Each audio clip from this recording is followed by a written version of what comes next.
नमस्कार. आज आपण एका अतिशय महत्त्वाच्या विषयावर बोलणार आहोत. कामाच्या ठिकाणी नुसतं कौशल्य असून चालत नाही, तर तिथे सुरक्षितताही सर्वात महत्त्वाची असते. म्हणूनच आजच्या या विश्लेषणात आपण सुरक्षा नियम, त्यांची चिन्हे, प्रकार आणि कामाच्या ठिकाणी असलेलं त्यांचं अनन्यसाधारण महत्त्व अगदी सविस्तरपणे समजून घेणार आहोत. ही चिन्हे म्हणजे केवळ भिंतीवरची रंगीत चित्रे नसून ती एक अदृश्य ढाल आहे जी आपल्याला संभाव्य धोक्यांपासून वाचवते. चला तर मग लगेच सुरुवात करूया. आज आपण प्रामुख्याने 5 गोष्टी कव्हर करणार आहोत. 1. सुरक्षितेचा पाया. 2. नियमांचं महत्त्व. 3. 5 महत्त्वाचे नियम. 4. चिन्हांची भाषा. आणि 5. सुरक्षितेची संस्कृती. तर सुरू करूया पहिल्या आणि सर्वात महत्त्वाच्या मुद्द्यापासून, सुरक्षिततेचा पाया. आता हे सुरक्षा नियम म्हणजे नक्की काय बरं? हे फक्त कर्मचाऱ्यांवर लादलेले नियम नाहीत, तर मानवी जीवन, यंत्रसामग्री आणि साहित्याचं रक्षण करण्यासाठी बनवलेल्या अत्यंत अनिवार्य सूचना आहेत.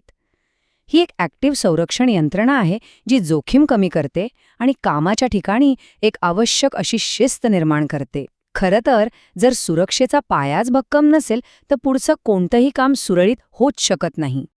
पुढे जाऊया आपल्या दुसऱ्या मुद्द्याकडे. तो म्हणजे या सुरक्षा नियमांचं महत्त्व नक्की काय आहे. इथे आपण सुरक्षिततेचे 4 प्रमुख स्तंभ पाहू शकतो. अपघात टाळणं हा तर पहिला आणि सर्वात महत्त्वाचा फायदा आहेच, ज्याने शॉक लागणं किंवा भाजणं यांसारखे धोके टळतात.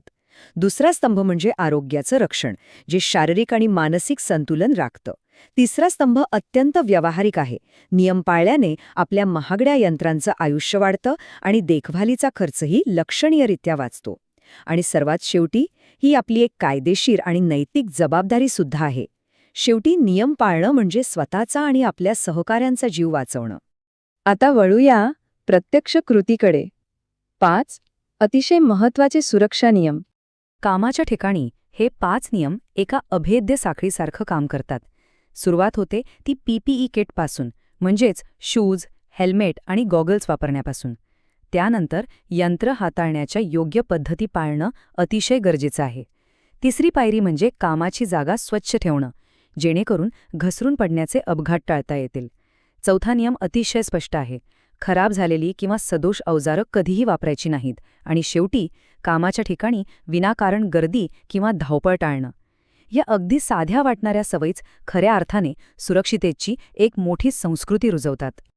आता हेच बघा ना, प्रत्यक्ष कृती आणि कामाच्या ठिकाणी दिसणारे दृश्य, इशारे यांचा किती जवळचा संबंध आहे. सुरक्षा नियम आणि सुरक्षा चिन्ह या एकाच संरक्षक ढालीच्या 2 बाजू आहेत.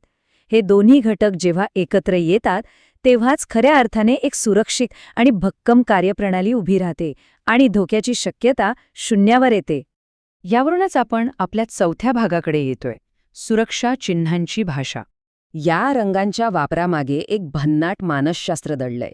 उदाहरणार्थ ही चेतावणी चिन्हे किंवा वॉर्निंग साईन्स घ्या. पिवळ्या रंगाची पार्श्वभूमी आणि त्यावर काळ्या रंगाचं चिन्ह. मानवी डोळ्यांना पिवळा आणि काळा हा कॉन्ट्रास्ट सर्वात वेगाने दिसतो. त्यामुळे जेव्हा हा रंग दिसतो तेव्हा मेंदूला अगदी सेकंदाच्या आत संदेश मिळतो की आजूबाजूला काहीतरी धोका असू शकतो आणि आपण त्वरित सावध झालं पाहिजे. त्यानंतर येतात ती निषेध चिन्हे. लाल वर्तुळ आणि त्यावरची तिरपी रेषा हा एक थेट अडथळा किंवा नो एंट्रीचा इशारा असतो. उदाहरणार्थ धूम्रपान करण्यास किंवा विनापरवाना प्रवेश करण्यास सक्त मनाई.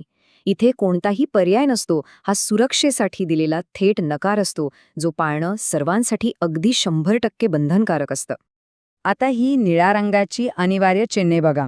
इथे मेसेज हे करू नकावरून बदलून हे करणं मस्त आहे असा होतो. निळ्या पार्श्वभूमीवर पांढरी चिन्हे हे स्पष्ट करतात की सुरक्षिततेसाठी कोणती कृती अनिवार्य आहे, जसं की विशिष्ट झोनमध्ये काम करताना हेल्मेट किंवा हातमोजे वापरणंच. ही चिन्हे सुरक्षिततेचे नियम ॲक्टिव्हली पाळले जात आहेत याची खात्री देतात. आणि शेवटी ही आणीबाणी किंवा इमर्जन्सी चिन्हे. आणीबाणीच्या गोंधळात किंवा तणावाच्या परिस्थितीत हा हिरवा रंग अत्यंत आश्वासक वाटतो आणि जीव वाचवणारं मार्गदर्शन देतो. संकटाच्या वेळी बाहेर पडण्याचा सुरक्षित मार्ग कोणता आहे किंवा प्रथमोपचार पेटी कुठे आहे हे वाचत बसण्याची गरज पडत नाही. फक्त या रंगावरूनच त्वरित दिशा समजते. थोडक्यात सांगायचं तर या दृश्य भाषेची ताकद अक्षरशः वादातीत आहे. कामाच्या ठिकाणी वेगवेगळ्या भाषा बोलणारे लोक असू शकतात, पण ही चिन्ह भाषेचे सगळे अडथळे एकाच झटक्यात पार करतात. आपत्कालीन परिस्थितीत जेव्हा प्रत्येक सेकंद महत्वाचा असतो, तेव्हा लिखित सूचना वाचण्यापेक्षा ही व्हिज्युअल चिन्ह बघून त्वरित निर्णय घेता येतो आणि मोठी हानी टळते. यामुळे आपोआपच भीती आणि गोंधळ कमी व्हायला मदत होते. आणि या सगळ्याचा एकत्रित परिणाम म्हणजे आपला शेवटचा मुद्दा, सुरक्षिततेची संस्कृती. खरं तर सुरक्षितता ही काही फक्त एका व्यक्तीची जबाबदारी नाहीये, ती एक सामायिक जबाबदारी आहे. जेव्हा प्रत्येक जण नियम पाळतो आणि चिन्हांचा आदर करतो, तेव्हा केवळ अपघातच टळत नाहीत, तर संपूर्ण कार्यस्थळ अधिक निरोगी आणि सुरक्षित बनतं. आणि साहजिकच, जिथे कामगारांना सुरक्षित वाटतं, तिथे त्यांचा आत्मविश्वास आणि एकूण प्रॉडक्टिव्हिटी लक्षणीयरित्या वाढते. जाता जाता एक अत्यंत महत्त्वाचा विचार. आपण आपल्या कामाच्या ठिकाणी खरोखर किती सुरक्षित आहोत?